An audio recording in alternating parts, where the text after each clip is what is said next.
साखरेचे दर वाढल्यामुळे अनेकांचा चहा फिका झालाय आणि त्यातही काही मॉलमध्ये तर प्रति व्यक्ती फक्त 1 किलो साखर मिळणार असे फलक झळकल्यानं ग्राहकांची चिंता वाढली। महागाईच्या वणव्यात ऐन सणासुदीला साखर कडू झाल्यामुळे गृहिणींचं बजेट कोलमडलं। पहा हा एक रिपोर्ट। साखर महागली, ग्राहकांची पळापळ।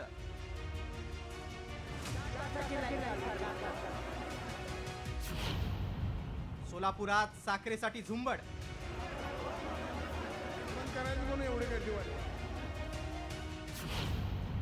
बाजारात प्रति व्यक्ती 1 किलो साखर। 12 महिन्याला 50 किलो एका सभासदाला साखर। ही दृश्य पहा। गर्दी आवरण्यासाठी चक्क पोलिसांना यावं लागलं।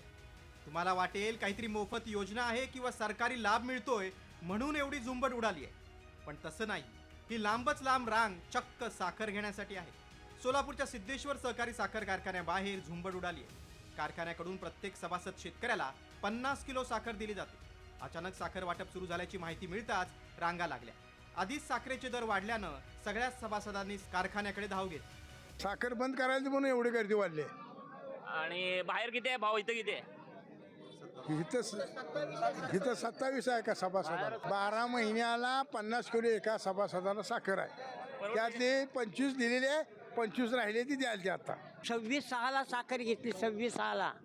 आता ह्या 2026ला तर फक्त 2 मिनिटात साखर मिळाली आणि आता 8 याला 4 तासाची लाईन चालू आहे, 4 तासाची। मग आता काय करावं शेतकऱ्यांनी? ऐन सणासुदीत साखरेचे दर 78 ते 80 रुपयांवर जाऊन पोहोचले। त्यामुळे शेतकरी सभासदांनी मोठी गर्दी केली होती। मात्र याचा अंदाज न आल्यानं प्रशासनाची चांगलीच तारांबळ उडाली।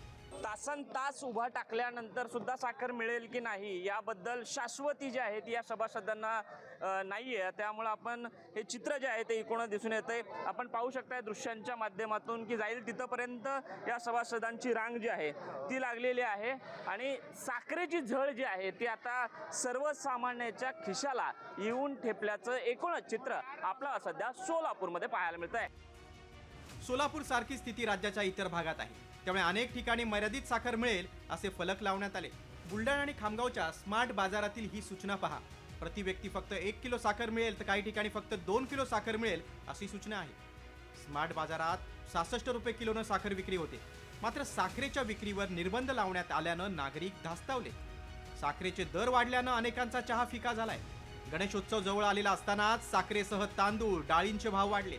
मोदक, पुरणपोळीवर तुपाऐवजी महागाईची धार आहे। त्यामुळे साखरेची गोडी वाढवण्यासाठी सरकार काय पाऊल उचलणार याकडे सामान्यांचं लक्ष आहे। बुलढाण्याहून संजय जाधवसह विश्वभूषण लिमये, साम टीव्ही, सोलापूर।